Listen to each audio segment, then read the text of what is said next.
I'm Trey Scott. Ryan Pittman. And we're bringing you Down the Line. All right, go ahead and let the viewers know what we got. What we got coming up down the line. Trey, baseball season's back. We went through football season. We went through basketball season. Now we're going to be covering everything on the diamond, from baseball to softball, area athletes, games. We're at a great game last night, South Lenore Green Central. Athletes that are playing in these games, and it's going to be a great opportunity, something a little different that Noose News hasn't done, but we're going to be able to bring a little bit of a different format to the viewers out there. And I'm excited, I hope you are, about this great baseball season. Baseball is back. Keyword format, that's a big key to this show. Let's go ahead and get this started. This is the best 10-minute sports show ever. So let's go ahead and start my timer. Boom, we're starting a 10-minute timer right here on the clock. Boom, here we are. Let's go ahead and jump into it. APA baseball, they're 3-0.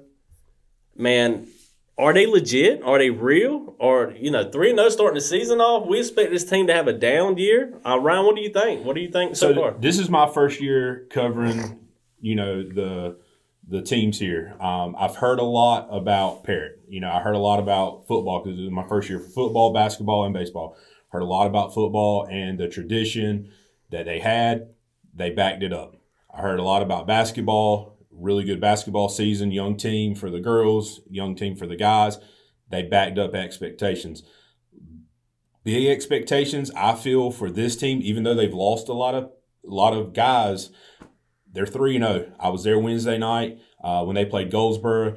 Defensively, Coach Kravitz had his guys playing. They knew where they were supposed to be, where they were supposed to be covering. The bats showed up, pitching. JoJo Farabee, he pitched really good. Tanner Outlaw come in relief, and I think they are. I think they're legit. Man, I'm shocked. Man, looking at this team last year, I thought they were a pretty good team, and They're pitching. You had Cole Smith, who graduated, went to North Carolina Wesleyan. You had Luke Corbett, who it was not a pitcher. Let's start. Hold on. You had Garrett Bird, who just recently went to North Lenore. He pitched his butt off last year. Those are your two best pitchers, and they're gone. Add in Bladen Pridgeon's gone. Add in one of your best defenders, Luke Corbett. He went to Farmville. This team lost a lot, and on top of that, they had an injury to a key player, like one of the first two games. And here they're sitting here 3-0. And it only points to one thing to me, Ryan. This is Coach Kravitz.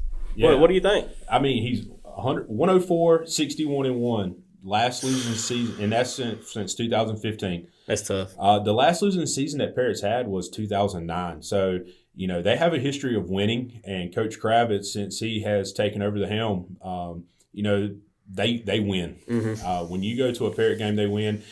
They have a, I'm not going to say easy non-conference schedule. They have a, winnable non-conference schedule. Looking at their conference, they're going to play Greenfield twice. They're going to play Wayne Country Day. They're going to play John Paul. Those teams haven't lost this year either. So they did beat Epiphany on Friday night, which was a conference game. So they're 1-0 in the conference. And when you look back at their schedule, it's second place. First place, second place, first place in the conference. One year they went 13-10, but went 5-1 in the conference and won the conference. So this team, yes, they have lost a lot from last year, but you look at JoJo Farabee. He's been playing on this team since he was in 8th grade. Caleb Sanderson, Coach Kravitz said he is the senior leadership that he needs this year. He's been playing on this, playing since he was in 8th grade. So even though they've lost a lot, I still think they're going to be very competitive this year. And, you expect them to be top 3 and competing for the conference championship and deep in the state playoffs. Yeah, man. Caleb Sanderson, I expect big things out of him just as a leader. He's been a leader for football. He's been a leader for baseball. And he's that guy. He is him. 100%. Caleb Sanders is a man. And it goes to Cade Mixon, too. So we're going to see how far Caleb, JoJo, and Cade Mixon can take these guys. We can talk about it all season. Like I said, I think this is all on Kravitz. He's doing a great job. He's a good coach, man. When you build a tradition and when you're used to winning comes natural. All right, we still got 6 minutes left. Let's again jump into this recap. Last night, Green Central faced North Lenoir. Great game, playoff atmosphere. Green Central won 2-0. It was a 1-0 game all game. Great pitching performance from Braden Burrs. Great pitching performance from Jackson Jenkins. A lot to talk about here. We only got 5.5 minutes. Let's jump into it. North Lenoir, Green Central, are they title contenders, Ryan? Yes, I feel like, they're in two different conferences. They shouldn't have a problem in their conferences winning those games. I would love to see this rematch. I know they're getting ready to play again. They're going to be playing in the Swamp coming up, which I'm excited about seeing round 2 during the regular season. I'd love to see this matchup deep in the state playoffs. Yes. Give me North Lenoir, Green Central, at Green Central or North Lenoir for a chance to, kind of go deeper into the playoffs. I'm buying all in on that. Yeah, man, that's absolutely the last thing I want to see is North Lenoir, Green Central in the playoffs. That would give me a heart attack. These games are already playoffs atmosphere on Game 3 of the schedule. I mean, it was crazy last night. Raining. It was windy. It was cold. It was more football weather for me, it felt like, being there. The place was packed, man. It was. The place was packed. There were other teams who weren't playing that were there watching it. People in this area know when Green Central and North Lenoir get together in baseball, they got two rich histories, two great teams. They're going to come out, and the community showed out last night too. I mean, let's take this quote from Jackson Jenkins. Here it goes. For the past 3 years, I have pitched against them one game every season. We know they are good, and they know we are good. I mean, that pretty much throws it down right there. Mutual respect from both teams for sure. And, talk about North Lenoir right here. They gave up 2 runs. They didn't score any in that game last night. Jackson Jenkins played. He pitched well. I know he gave up 2 runs. He gave up some hits. He gave up more hits than Green Central's Burris gave up. But this is a good loss. If there is such thing as a good loss, this is a good loss. They showed they can compete. They showed they're elite. They're good. And something like this is only going to help them more than it's going to hurt them. This wasn't a bad loss in my book at all. Not at all, man. The pressure, what's the word I'm looking for? The intensity was there last night from both teams. At any time, that game could have flipped to 11-0. Oh yeah.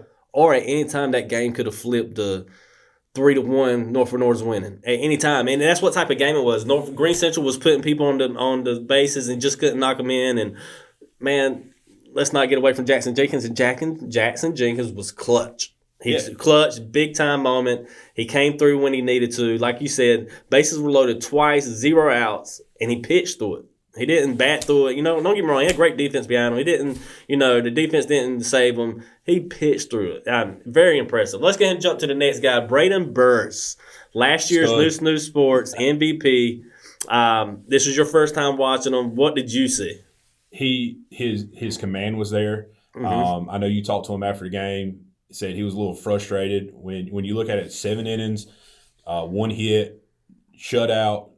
What are you frustrated about? But he dived deeper in with you about that. But his command was there. The fastball, mixing in the breaking pitches, had the North Lenoir hitters kind of, what's coming, guessing a lot. And, a couple, he was blowing some pitches by him, but he wasn't relying on that blow by pitch to get his outs. I feel like the Green Central coaching staff called a good game, too. And that's what they needed against a good, Hawks team. Yeah, big shout out to Will Radford for behind the plate. He called a good one, too. But on Burrs, man, the frustration was interesting to me because you tell your leaders you should always show good body composure. Always show good body composure. But look, man, these are 16, 17, 18-year-old athletes that are passionate about baseball. And when I talked to him after the game, he's pretty much said, I was frustrated. I was frustrated that we couldn't get runs in. But at first, that sounds like a selfish statement. But then he came right back and said, I knew I didn't do my part to help get the runs in. So it kind of, sparked me for my pitching when I went on the mound. Yeah. And that's what you want as a leader. Take accountability. You know what you're supposed to do. Know that you're the leader. Know that this team is relying on you. And that's what I saw last night. But here's the thing. He had some times on the mound where he bad body language, but he never lost his composure. He came through, he dealed, and hey man, that's what a senior does. Well, and it shows how good his performance was last night, because I was there at the game. So if you weren't at the game and you looked at the box score and you saw the Green Central scored 2 runs in this game, they won 2-0, and you knew that they had the bases loaded with no outs twice. You would think those 2 runs would come from situations like that. They didn't. They came, from other situations in the game, and that just shows how good Burris's performance was last night and his team's. He had, the bottom of the lineup really produced for them. Bottom of the lineup, right quick, they went the bottom third of the lineup went 5 for 8 for Green Central last night when Norfolk North only could get 1 hit. That was big. We got 20 seconds left. Norfolk North, Green Central, Thursday night.